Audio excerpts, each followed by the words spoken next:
नयागढ़ विधायक जो कथा काली कहते जदि आज सी था महिला आलोचना तांकर तो मुह इस्पात पछ सन्निपात सी तो विधानसभा गृह रे मुह इस्पात पछ सन्निपात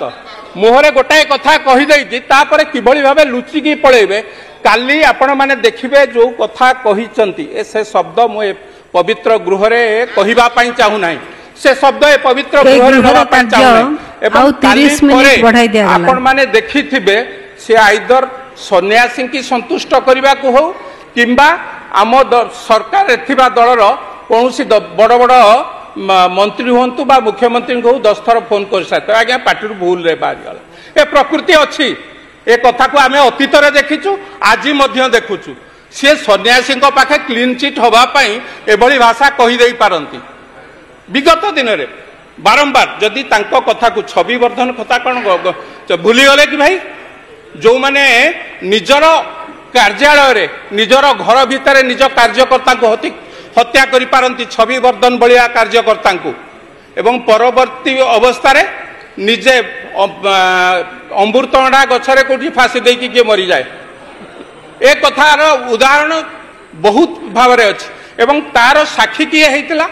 से घटनार जदि गौतम भाई बुझी पार नथिबे पुराणा गप भी सत पुराणा गप भी सत ए कथार आलोचना पर्यालोचना गोटे छवि वर्धन घटना रे बाचस्पति महोदया एटा आपण जिलार कथा छवि वर्धन घटना रे जी राजसाक्षी होता लिलीप बोली एक व्यक्ति एवं नयागढ़ विधायकर अत्यंत निकटर व्यक्ति निकटतम व्यक्ति खारबड़ थाना रे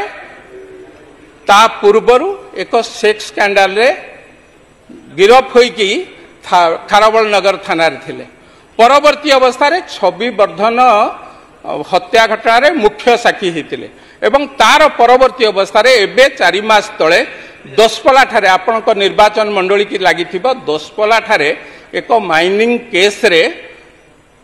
गिरफ होइकी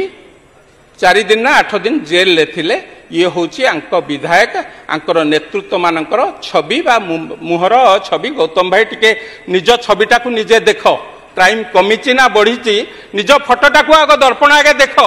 तापर आउ काहा को कहबो निज फोटोटा को टिके दर्पण आगे देखि दियो